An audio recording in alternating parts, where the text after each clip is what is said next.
Well, another absolutely massive shout out to Atlas VPN for sponsoring today's video.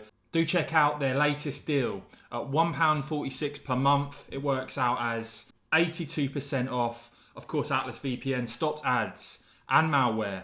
It blocks malicious links, ads and trackers, notifies you when someone is trying to steal your data. More than 6 million users worldwide. Developed by top cybersecurity specialists and IT engineers. A 30-day money-back guarantee. Protect unlimited devices as well with a single subscription. Do check out the latest Atlas VPN deal. Click the link down below.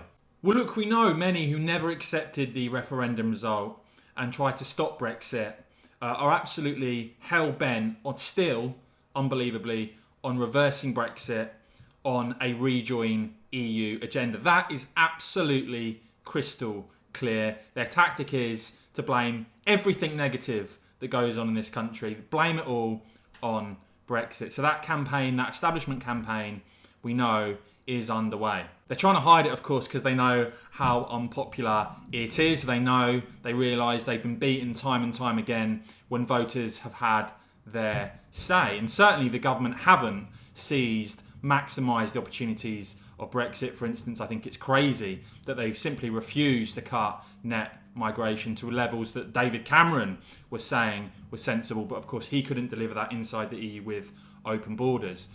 But we now hear about this mysterious meeting reported in The Observer, a cross-party meeting involving Conservative politicians and Labour politicians, including the likes of Michael Gove, including the likes of David Lammy.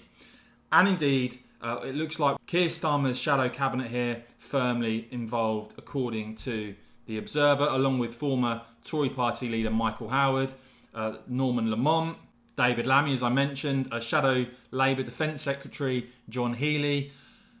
And you'll never guess who the chairman of this is. Oh yes, Lord Mandelson.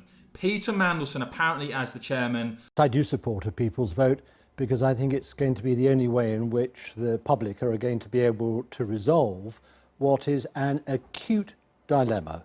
The dilemma presented by what people thought they were voting for in the referendum and what the government initially promised and what they're now proposing to do. There's a huge credibility gap which is exploding the government's position. I think their approach to Brexit is now completely lacking in any sort of legitimacy, and for that to be restored, you have to go back to the public in a people's vote.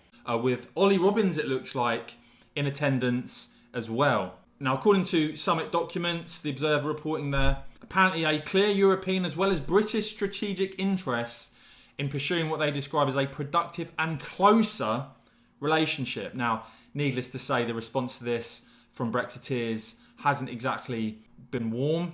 Conservative peer Lord Moylan here pointing out the fact that Lord Frost here, of course, not involved in this apparently, tells you everything. He describes this as a sellout. You've got Harry Phibbs there of Conservative Home saying awful, quite staggering that anyone in the government thought this was a good idea. Claire Fox there saying all for constructive discussions, but this private cross-party summit makes me feel queasy. And Nigel Farage there saying that the full sellout of Brexit is underway. This Tory party never believed in it. So I want to know from you in the comments below, what do you make of that meeting?